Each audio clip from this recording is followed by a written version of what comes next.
हे दृश्य आपण बघतोय चंद्रभागेच्या तीरावरची। चंद्रभागेच्या तीरावरती अशाच पद्धतीनं हा जनसागर लोटलेला आहे, भक्तीचा महापूर आहे।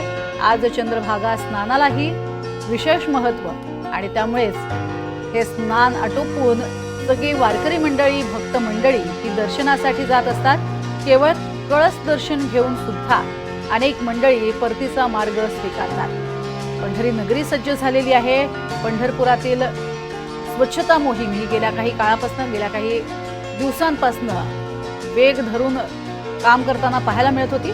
प्रशासनानं चोख बंदोबस्त हा प्रत्येक ठिकाणी ठेवलेला आहे। तर सावळ्या विठुरायाचं हे सुंदर रुपडं एनडीटीव्ही मराठीच्या प्रेक्षकांसाठी जे प्रत्यक्ष पंढरीमध्ये जाऊ शकत नाहीत ते थेट घरबसल्या या विठुरायाचं दर्शन मात्र नक्की घेऊ शकतात। चंद्रभागेचा हा तीर आणि ज्याला वाळवंट असं म्हटलं जातं, हा अक्षरशः भक्तांनी सजलेला पाहायला मिळतोय। या भागामध्ये असणारी मंदिरं सुद्धा ही तेवढीच विशेष आणि वेगळी अशी म्हणावी लागतील। इथे असणाऱ्या पुंडलिकाचं दर्शन घेऊन अनेक जण स्नान करतात आणि विठ्ठल दर्शनासाठी जातात। थेट जाणार आहोत माऊली संकेत कुलकर्णी यांच्याकडे।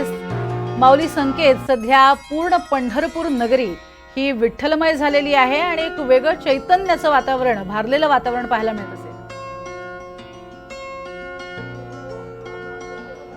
खरंच अगदी पंढरपूरमध्ये आता अतिशय भारावलेलं वातावरण आहे। संपूर्ण पंढरी नगरी विठ्ठलमय झाली आहे। पंढरपूरच्या आषाढीच्या अनुपम्य सुख सोहळ्याला खरं तर सुरुवात झालेली आहे आणि याच सुख सोहळ्याची जी सुरुवात आहे ती विठ्ठलाच्या महापूजेनंतर पंढरपुरामध्ये चंद्रभागेच्या तीरावर होते। आपण पाहू शकतोय की चंद्रभागेच्या तीरावर सध्या मोठ्या प्रमाणावर भाविकांची गर्दी झालेली पाहायला मिळते। अनेक भाविक हे पहाटेपासूनच पंढरपूरमध्ये चंद्रभागेच्या स्नानासाठी येतात। पंढरीच्या चंद्रभागेचं पवित्र स्नान करतात आणि मगच विठ्ठल दर्शन करतात। पंढरीचा वास चंद्रभागे स्नान आणि दर्शन विठोबाचे या उक्तीप्रमाणे चंद्रभागेचा स्नान आणि मग विठ्ठलाचं दर्शन, अशी जी एक वारकरी संप्रदायामध्ये परंपरा आहे त्या परंपरेचे पाईक म्हणून खरं तर कुठेतरी या चंद्रभागेमध्ये गर्दी झालेली पाहायला मिळते। सारे भक्तिरसात तल्लीन होऊन खरं तर भाविक आहेत।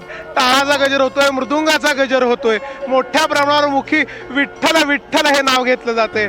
अवघीची तीर्थे घडली एक वेळा, चंद्रभागा डोळा देखी येला, या उक्तीची अनुभूती खरं तर पंढरपूरमध्ये या चंद्रभागेच्या तीरावर होताना दिसते। आणि हीच अनुभूती आज पंढरपूरमध्ये लाखो भाविक एक मताने आणि एक दिलाने विठ्ठलाचं नाव घेऊन सामावताना दिसत आहेत। प्रज्ञा, अगदी एकमुखानं विठ्ठल नाम आहे, हरिनामाचा गजर आहे। मात्र संकेत, संपूर्ण या परिसरामध्ये जी छोटी छोटी मंदिरं आहेत त्या मंदिरांचं सुद्धा एक विशेष महत्त्व आहे। या मंदिरांमध्ये पुंडलिकाचं सुद्धा मंदिर आहे। भक्त पुंडलिकाची खाती ही काही वेगळी सांगायला नको, ज्याच्यामुळे युगे 28 हा स्वतः विटेवरती उभा असलेला विठ्ठल आपल्याला पाहायला मिळतो।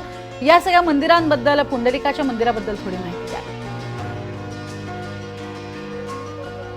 खरं तर पुंडलिकाचं मंदिर, पुंडलिक पंढरपूरमध्ये सेवा करत होते आणि अशा वेळेस विठ्ठलानं दर्शन दिलं। म्हणतात आई वडिलांच्या सेवेसाठी त्यानं वीट टाकली आणि 28 युगापासून विठ्ठल उभा आहे ही जी आख्यायिका ही संपूर्ण महाराष्ट्राला आणि भारतवर्षाला माहिती आहे। मात्र याच पुंडलिकाच्या मंदिराच्या भोवतीनं चंद्रभागेमध्ये अनेक जी मंदिर आहेत यामध्ये अनेक महाराज मंडळींच्या समाध्या आहेत, ज्यामध्ये वेगवेगळे महाराज मंडळी आहेत। तुकाराम महाराजांचे वंशज असतील किंवा इतर महाराज असतील, आंबेडकर महाराज असतील, अशा सर्व महाराज मंडळींची ही छोटी छोटी मंदिरं आहेत, ही छोटी छोटी समाधी आहेत। या प्रत्येक समाधीत आणि या प्रत्येक मंदिरांचं एक वेगळं वैशिष्ट्य आहे। नगरप्रदक्षिणेच्या मार्गामध्ये या प्रत्येक मंदिराला एक वेगळा अभंग खरं तर वारकरी संप्रदायामध्ये म्हटला जातो आणि याच अभंगाची जोड घेऊन प्रत्येक वारकरी चंद्रभागेच्या तीरावर येत असताना खरं तर एक भक्तिरसात नाव निघताना दिसतो आणि अभंगाची आणि विठुरायाच्या नावाची मुक्त उधळण करतोय।